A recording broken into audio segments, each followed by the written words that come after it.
নমস্কার, north east নিউজে আপনাদের স্বাগত জানাই। আমি মাম্পি চৌধুরী। বিস্তারিত সংবাদের আগে এক নজরে দেখে নিই আজকের সংবাদ শিরোনাম। নর্থ ইস্ট নিউজ চ্যানেলের সংবাদের প্রভাবে বুধুরাইল রেংটি বস্তিতে অবৈধ মাটি কাটার কাজ বন্ধ করল কাছাড় পুলিশ। জনমনে স্বস্তির নিঃশ্বাস।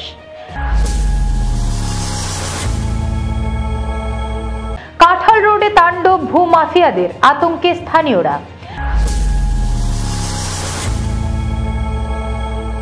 একই রাতে কয়েকটি গরু চুরি, পূর্ব সোনাইয়ে চাঞ্চল্য। আর্য সংস্কৃতি বোধিনী সমিতির উদ্যোগে বিশেষ বন্দে মাতরম পাঠচক্র। জীবনদীপ বৃদ্ধাশ্রমে অনুষ্ঠিত হলো সাংস্কৃতিক অনুষ্ঠান। এবারে সংবাদ বিস্তারিত। বুধুরাইল রেংটি বস্তিতে অবৈধ মাটি কাটার কাজ বন্ধ করল কাছাড় পুলিশ। পুলিশের অভিযানে স্থান ছেড়ে পালালো মাটির মাফিয়ারা। উল্লেখ্য, বুধুরাইল রেংটি বস্তিতে দীর্ঘদিন ধরে সক্রিয় ছিল একটি মাটির চক্র। রেংটি বস্তির বিভিন্ন স্থানের পাহাড় কেটে তারা সেই মাটির পাচার করছিল শহরের বিভিন্ন জায়গায়। এ নিয়ে এলাকাবাসী অভিযোগ করলেও পাত্তা দিচ্ছিল না মাটির কারবারিরা। অবশেষে নর্থ ইস্ট নিউজ প্রথম সংবাদ পরিবেশন করে এই ব্যাপারে তারপর বিভিন্ন সংবাদ মাধ্যমেও প্রকাশ করতে থাকে এই খবর। এই খবর প্রকাশের পর বন বিভাগ ঘুমিয়ে থাকলেও পদক্ষেপ নিয়ে জেলা পুলিশ এসপি নুমাল মাহাত্তার নেতৃত্বে বিশাল বাহিনী অভিযানে নামে এলাকা ছাড়া করা হয় মাটির দস্যুদের। স্থানীয় বাসিন্দারা জানিয়েছেন, এখন আর এখানে মাটি কারবারিরা নেই। পুলিশের অভিযানের পর সবাই এলাকা ছেড়ে পালিয়েছে। তারা জানান, দীর্ঘদিন ধরে এদের জন্য সমস্যা পোহাতে হচ্ছিল। তাদের আতঙ্কে থাকতেন তারা। অবৈধভাবে টিলা সংলগ্ন তাদের বাড়িঘরগুলো ধসে না পড়ে যায়। এ নিয়ে বহুবার প্রতিবাদও করেছিলেন তারা, কিন্তু ঘুম ভাঙেনি বন বিভাগের। এর পেছনে অবশ্যই কারণ রয়েছে অন্য। তাই ল্যান্ড ম্যানেজমেন্ট অ্যাক্ট বিরোধী এসব কর্মকাণ্ড চলার বিষয়ে জানা থাকলেও মাটির মাফিয়াদের বিরুদ্ধে বিরোধী ব্যবস্থা নিচ্ছিল না বন বিভাগ। এছাড়া স্থানীয় এক পঞ্চায়েত প্রতিনিধির আশীর্বাদও ছিল মাফিয়াদের উপর। তবে এবার পুলিশের অভিযানে বন্ধ হয়েছে এই অবৈধ মাটি কারবার, কিন্তু তারা এখনো আতঙ্কিত রয়েছেন। ফের না এলাকায় সক্রিয় হয়ে যায় মাটির মাফিয়ারা। নর্থ ইস্ট নিউজের প্রতিনিধি রাজু দের প্রতিবেদন। শিলচর শহরতলির বিভিন্ন এলাকায় ভূমাফিয়াদের তাণ্ডব ক্রমশ বেড়েই চলেছে। ভূমাফিয়াদের ত্রাস এতটাই বৃদ্ধি পেয়েছে যে মানুষ আতঙ্কে দিন কাটাচ্ছেন। শহরতলির কাঁঠাল রোডের বাসিন্দা প্রমোদ কুমার মোদকের আইরংমারায় কিছু জমি রয়েছে এবং সেই জমির জাল নথিপত্র বানিয়ে ভূমাফিয়ারা সেই জমি নিজেদের নামে করে নিয়েছে বলে অভিযোগ। জমির মালিক প্রমোদ কুমার মোদক মিডিয়াকে জানিয়েছেন, তিনি বিষয়টি ভূমাফিয়াদের জিজ্ঞেস করলে মাফিয়ারা তাকে অশ্লীল ভাষায় গালিগালাজ করে প্রাণে মারার হুমকি দেয়। এদিকে প্রমোদ কুমার মোদক আইরংমারা থানায় ভূমাফিয়া গোপেশ মোদক, সাগর পাশি, রাজন মোদক, রাকেশ মোদক ও তরুল মোদক সহ বেশ কয়েকজনের নামে একটি মামলা দায়ের করেন। পুলিশ তদন্তে নেমে গোপেশ মোদক ও সাগর পাশিকে আটক করলো। বেশ কয়েকজন ভূমাফিয়া এখনো খোলা আকাশের নিচে ঘুরে বেড়াচ্ছে। পুলিশ বাকিদের এখনো গ্রেফতার করতে না পারায় জমির মালিক অসমের মুখ্যমন্ত্রী ডক্টর হিমন্ত বিশ্ব শর্মার দৃষ্টি আকর্ষণ করে কঠোর ব্যবস্থা গ্রহণের দাবি জানিয়েছেন নর্থ ইস্ট নিউজের বিশেষ প্রতিনিধি সুরজিৎ চক্রবর্তীর প্রতিবেদন। পূর্ব সোনাইয়ে একই রাতে কয়েকটি গরু চুরির ঘটনায় চাঞ্চল্য। দ্বিতীয় খণ্ডের অসম গৃহরক্ষী কর্মী আফজল হোসেন লস্করের দুটি গরু চুরি হয়। এছাড়া শিক্ষক আব্দুল শহীদ লস্করের বাড়ি থেকে দুটি গরু চুরির খবর পাওয়া গেছে। এদিকে আফজল হোসেন লস্কর কচুধরম থানায় একটি এজাহার দায়ের করে অতিসত্বর চুরি যাওয়া গরু উদ্ধার করার আর্জি জানান। সংবাদ মাধ্যমের সাথে কথা বলতে গিয়ে আফজল হোসেন বলেন, প্রতি রাতে গ্রামের পূর্ত সড়কে অবিরাম দ্রুত গতিতে গাড়ি চলাচল করে। এগুলি নিশ্চয়ই চোরা কারবারি বা চোরদের গাড়ি হতে পারে বলে সন্দেহ প্রকাশ করেন তিনি। এই গাড়িগুলি প্রাতঃ ভোরেও চলাচল করে। এতে সকালে প্রাতঃ ভ্রমণে বের হওয়া শিশু, ছাত্র, যুবকদের দুর্ঘটনায় প্রাণহানির সম্ভাবনা রয়েছে বলেও জানান তিনি।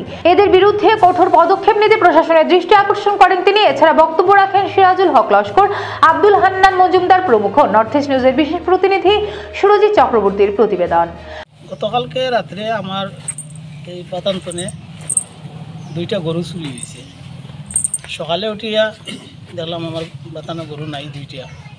একে অনেক খোঁজাখুঁজি করছি, খোঁজাখুঁজি করিয়া না পাইয়া আমি কচুধরম পুলিশ পাড়িত এফআইআর করছি।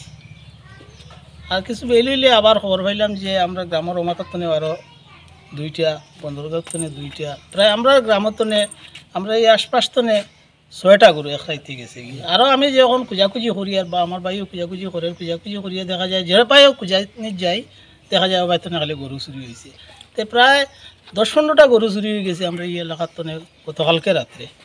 তো আমি এটা পুলিশ প্রশাসনের কাছে বিশেষ করিয়া অনুরোধ রাখি আর যে ওটার উপরে সুদৃষ্টি দিবার লাগিয়া। আর রাত্রে আমরা এই যে রাস্তা, এই রাস্তা মানে অ্যাভেলেবল গাড়ি চলে, কিওর গাড়ি চলে এটা তো জানি না নিজে, রাত্রেও চলে, প্রায় সকাল সকাল ভোর বেলা বেশি গাড়ি যায়। তা কিওর গাড়ি যায় এটা নিশ্চয়ই আমার গরু গাড়ি দিয়ে নেওয়া হয়েছে। কারণ আমার যতক্ষণ খুঁজাখুঁজি করছি, খুঁজাখুঁজির ভিতরে যদি কোনো মানুষে হাঁটাইয়ে নিবার হইতো তে গরু ধরে নিলাম হয়, তে গাড়িয়ে গরু গেছে, তে পুলিশে যদি তোরা দৃষ্টি দেয় জিনিসটার উপরে তে আমি মনে করি ভালো হইব। আর তৎসঙ্গে বিডিপির পার্টি যদি রাত্রে তোরা টহলদারি বাড়াইয়া দেয় বা বালা ডিউটি করে যদি, তে নিশ্চয়ই চুরি হইতো না। আজকে আমার গরু গেছে, কালকে এন যাইব, পরশু এন যাইব। হ্যাঁ, এইটার কারণে যদি আমার পুলিশ প্রশাসনের কাছে বিশেষভাবে অনুরোধ রইল টহলদারিটা একটু বাড়ানির লাগি। তারা রাত্রে পেট্রোলিং মারে ঠিক আছে, আরও পেট্রোলিং বেশি করলে ভালো হয় জিনিসটা। এখানে বিডিপি সেক্রেটারি হইল কি সাবির আহমদের লগে সকালে আমি যোগাযোগ করলে তাকে বলছেন ঠিক আছে, আমি খবর লই। আর বিডিপির মাঝে আপনারা আছেন? বিডিপি মানে বিডিপির এরিয়ার ভিতরে আমি, বিডিপির এরিয়াতে আমি সহযোগিতা করেন না? হ্যাঁ, 100% সহযোগিতা করি। আচ্ছা, ঠিক আছে। বিডিপি পাহারা দিত এবং পুলিশ প্রশাসন এটার উপরে পেট্রোলিং করতো। এতেও যদি অবৈধ কোনো জাত গাড়ি পাই, গরুর গাড়ি হোক, গোয়ার গাড়ি হোক, কোনো অবৈধ যদি গাড়ি পাই আমরা রাত্রে, এখন 12টা পরে আমরা তো বিডিপির লগেও যোগাযোগ করবো। নিয়ারেস্ট আরও বিডিপি সেক্রেটারি এখন আইতিরা মানে ফোন করছি, যদি রাত্রে 12টা পরে কোনো জাত অবৈধ গাড়ি পাই তে আমরা এখানে বন্ধ করবো, তসিলম অফিসারডে ফোন করবো, নাই বা ইয়া তানে গাড়ি সমঝিয়ে দিব। এরা সকালবেলা আমরা বাচ্চা খাচ্ছিয়া মসজিদও যায় ফড়াত, এরা সকালবেলা লাইন ধরিয়া এল্ট্রো গাড়ি যায়। হ্যাঁ, লাইন ধরিয়া এল্ট্রো গাড়ি যায়, ম্যাজিক গাড়ি যায়, কিওর গাড়ি যায়। আমরা তো পাবলিক মানুষ, আমরা তো আর গাড়ি বন্ধ করতাম পারতাম না। এটা তো একজন দায়িত্বওয়ালা মানুষে বন্ধ করতে লাগবে, হয়তো বিডিপির মানুষ লাগবো, না হয় পুলিশ লাগবো। হ্যাঁ, বাচ্চা কাচ্চা মসজিদও যায় সকাল সকাল 5টা 5:30। এটা যেটা স্পিডে গাড়ি দৌড়ায়, একটা বাচ্চা কিছু যদি হয়ে যায়, আজকে তো আমার গরু গেছে কিছু নাই, এগুলা যে গাড়ি যায় এগুলা 100-এর উপরে স্পিড দিয়ে যায়, এটা নিশ্চয়ই অবৈধ গাড়ি। প্রশাসন এটার উপরে দৃষ্টি দেওয়া আমি মনে করি খুব গাড়ি আপ ডাউন করে। রাত 12টা পরে কি এতে কি আরে প্রশাসনের বা বিডিপি দুশো মনে করো একটু চেষ্টা তারা চালিয়ে যায় বা একটু নজর রাখে, তাহলে জিনিসটা ধরতে পারবো। আর এতে কি আরে মনে করো আমরা যে মনে করো আশপাশের মানুষ যেগুলো আছে একটু মনে করো থাকতে পারবো। আর্য সংস্কৃতি বোধনী সমিতির উদ্যোগে বিশেষ বন্দে মাতরম পাঠচক্র অনুষ্ঠিত হয় 13 জানুয়ারি শনিবার। স্বামী বিবেকানন্দের 162তম জন্মজয়ন্তী উপলক্ষে শিলচর এনআইটি ফকিরটিলাতে অবস্থিত জীবনদীপ বৃদ্ধাশ্রমে 13 জানুয়ারি শনিবার বিকেল 4টায় বন্দে মাতরম সঙ্গীতের মাধ্যমে শুরু হয় এই পাঠচক্র। বিগত 4 দশক ধরে ধারাবাহিকভাবে এই পাঠচক্র চালিয়ে আসছিলেন আর্য সংস্কৃতি বোধনী সমিতির সদস্যরা। প্রথম দিকে প্রতি রবিবার এই পাঠচক্র অনুষ্ঠিত হয়ে থাকলেও এখন প্রতি দ্বিতীয় এবং চতুর্থ শনিবার অনুষ্ঠিত হয় এই বন্দে মাতরম পাঠচক্র। কখনো সমিতির ভবনে, কখনো কোনো মন্দিরে, কখনো কারো বাড়িতে অনুষ্ঠিত হয় এই পাঠচক্র। এই প্রথমবার বৃদ্ধাশ্রমে অনুষ্ঠিত হলো পাঠচক্র। আজকের পাঠচক্রে ছিল গীতা পাঠ, স্বামীজির বই থেকে নির্বাচিত কিছু পাঠ, সঙ্গীত এবং স্বামীজি এবং স্বদেশ ভাবনা নিয়ে আলোচনা। সমিতির সদস্যদের পাশাপাশি বৃদ্ধাশ্রমের আবাসিকরাও এতে অংশগ্রহণ করেন। নর্থ ইস্ট নিউজের প্রতিনিধি অমল ঋষির প্রতিবেদন। কর্মই দোষযুক্ত, অতএব তাহা ত্যায্য। আবার অন্য কোনো পণ্ডিত ব্যক্তিবর্গ বলিয়া থাকেন যে যজ্ঞ, দান ও তপস্যারূপ কর্ম পরিত্যাজ্য নয়। নিশ্চয়ং শ্রীণু মে তত্র ত্যাগে ভরত সত্যম, ত্যাগ হি পুরুষ ব্যাঘ্র ত্রিবিধ সম্প্রকীর্তিত। হে ভরতকুল শ্রেষ্ঠ পুরুষ ব্যাঘ্র, উক্ত ত্যাগ বিষয়ে আমার সিদ্ধান্ত শ্রবণ করো। সেই দুর্গেয় ত্যাগী তত্ত্ববিদগণ কর্তৃক তামসাদি ভেদে 3 প্রকার বলিয়া কীর্তিত হইয়াছে। নিজেকে শক্তিশালী সবল মনে করো, তাহলে তুমি সর্বশ্রেষ্ঠ। তো আমাদের মানবতার যে কথা বলা হয়েছে, মানবতার কথার মধ্যে আমাদের শুধু একটা কথাই আমাদের মনে রাখতে হবে। তো বিবেকানন্দের যে কথা বারবার বলতে হবে, বলেছেন শিক্ষা হচ্ছে মানুষের ভিতর যে পূর্ণতা প্রথম থেকে বিদ্যমান তারই প্রকাশ, আর ধর্ম হচ্ছে মানুষের ভিতর যে ব্রহ্মত্ব প্রথম থেকে বিদ্যমান তারই প্রকাশ। আজ এখানে যারা আমরা বসে আছি, তো আমরা আমাদের নিজেদেরকে বলবো না।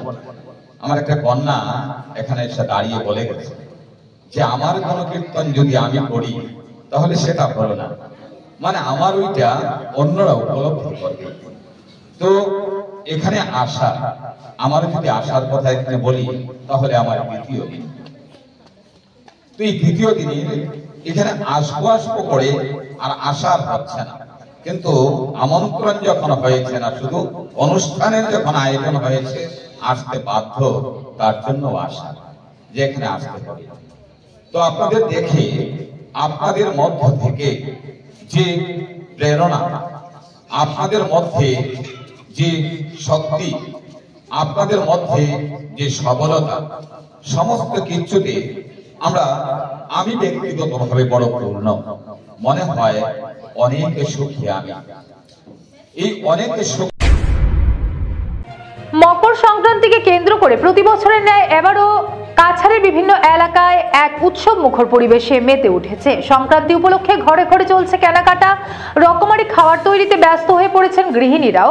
মকর সংক্রান্তি পালনে পিছিয়ে নেই শহর শিলচর। বর্তমানে আনন্দে মাতোয়ারা হয়ে উঠেছে গোটা শহর। মহিলা ও পুরুষ সহ কচি কাঁচারা ব্যস্ত হয়ে পড়েছেন উৎসব পালনে। মকর সংক্রান্তিকে আকর্ষণীয় করে তুলতে শহর থেকে গ্রাম পর্যন্ত বিভিন্ন এলাকায় তৈরি করা হয়েছে নেড়ার ভেলাঘর। এদিকে মকর সংক্রান্তি পালনে জনগণ ব্যস্ত থাকলেও বাজার মন্দা থাকায় ব্যবসায়ীদের মাথায় হাত পড়েছে। শনিবার সংবাদ মাধ্যমের সঙ্গে কথা বলতে গিয়ে শহরের বিভিন্ন ক্ষুদ্র ব্যবসায়ীরা জানান, বিগত বছরের তুলনায় এবার বাজার মন্দা থাকায় দুশ্চিন্তায় দিন কাটাচ্ছেন ব্যবসায়ীরা। গতবারের তুলনায় এবার ক্রেতাদের সংখ্যা কম থাকায় বাজারে ব্যাপক প্রভাব পরিলক্ষিত হয়েছে। সংক্রান্তির রকমারি পসরা সাজিয়ে বসলেও আশানুরূপ বিক্রয় হচ্ছে না বলে এদিন জানিয়েছেন ব্যবসায়ীরা। এই পরিস্থিতিতে দুশ্চিন্তা পিছু ধাওয়া করছে শহরের বিভিন্ন ক্ষুদ্র ব্যবসায়ীদের মধ্যে। অন্যদিকে মাঘের হাড় কাঁপানো শীতকে উপেক্ষা করে উপত্যকার জনগণ মকর সংক্রান্তিকে স্মরণীয় করে রাখতে ব্যস্ততম সময় কাটাতে দেখা গেছে। নর্থ ইস্ট নিউজের বিশেষ প্রতিনিধি সুরজিৎ চক্রবর্তীর প্রতিবেদন।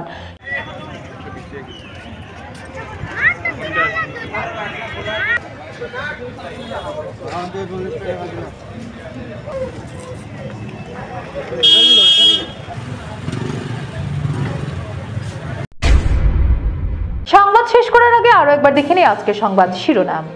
নর্থ ইস্ট নিউজ চ্যানেলের সংবাদের প্রভাবে বুধুরাইল রেংটি বস্তিতে অবৈধ মাটি কাটার কাজ বন্ধ করল কাছাড় পুলিশ। জনমনে স্বস্তির নিঃশ্বাস।